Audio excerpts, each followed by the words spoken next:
বন্ধুরা, আজকের এই ভিডিওতে আমরা বলবো যে হযরত ফাতিমা রাদিয়াল্লাহু তাআলা আনহা-এর জন্য জান্নাত থেকে পোশাক আসা এবং তার একজন ইহুদি বান্ধবীর বিয়েতে যেভাবে জান্নাতি পোশাক পরে গিয়েছিলেন সেই সম্পর্কে একটি বিস্ময়কর সত্য ঘটনা, যা শুনে আপনার মন ছুঁয়ে যাবে ইনশাআল্লাহ।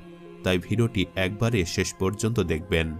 বিশ্বনবী হযরত মুহাম্মদ সাল্লাল্লাহু আলাইহি সাল্লামের মেয়ে হযরত হাসান হুসাইনের মা হযরত আলী রাদিয়াল্লাহু তাআলা আনহুর স্ত্রী হযরত ফাতিমা রাদিয়াল্লাহু তাআলা আনহা যখন ছোট ছিলেন, তখন সে বয়সে একজন ইহুদি মেয়ের সাথে তার বন্ধুত্ব হয়। বন্ধুত্ব হওয়ার পরে প্রায় 12 বছর পার হয়ে যায়।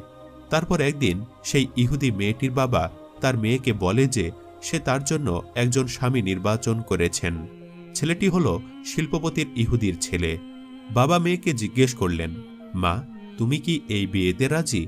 মেয়েটি বলল, বাবা, এই উত্তরটি আমি কালকে দেব, আজকে রাতে আমাকে সময় দিন, আমি একটু ভেবে দেখি।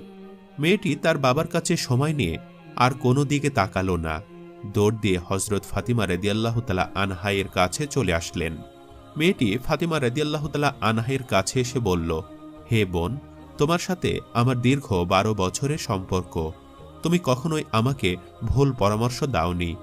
বাবা একজন ছেলের সাথে আমার বিয়ে ঠিক করে ফেলেছে এবং তিনি আমাকে তার সাথে বিয়ে দিতে চান। এখন তুমি আমাকে বলো যে আমি ওই বিয়েতে রাজি হব কিনা। ফাতিমা রাদিয়াল্লাহু তাআলা আনহা বললেন, তোমার বাবা যেহেতু বিয়ে ঠিক করেছেন, সেহেতু তুমি বিয়েতে রাজি হয়ে যাও। তখন মেয়েটি ফাতিমা রাদিয়াল্লাহু তাআলা আনহাকে বললেন যে, হে বোন, আমি একটি শর্তে এই বিয়েতে রাজি হতে পারি, যদি তুমি আমার বিয়েতে উপস্থিত থাকো। তুমি জানো আমি তোমাকে কতটা ভালোবাসি। তখন ফাতিমা রাদিয়াল্লাহু তাআলা আনহা বললেন, বোন, তোমরা ইহুদি এবং আমরা মুসলমান, আর তুমি জানো ইহুদিরা মুসলিমদের খুব একটা সহ্য করতে পারে না, সুতরাং এটা কখনোই সম্ভব না। আমি যদি তোমার বিয়েতে উপস্থিত থাকি, তাহলে মুসলিমরা আমার বাবাকে নিয়ে ঠাট্টা করবে এবং লজ্জিত করবে। এছাড়াও ইহুদি সম্প্রদায়ের মধ্যেও তুমি প্রশ্নের সম্মুখীন হবে।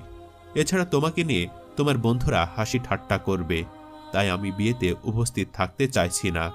তখন সেই ইহুদি মেয়েটি বলল, হে ফাতেমা, তুমি যদি আমার বিয়েতে না যাও, তাহলে আজকে আমি কথা দিলাম, কিয়ামত হয়ে গেলেও পৃথিবীর কোনো ছেলেকে আমি বিয়ে করব না।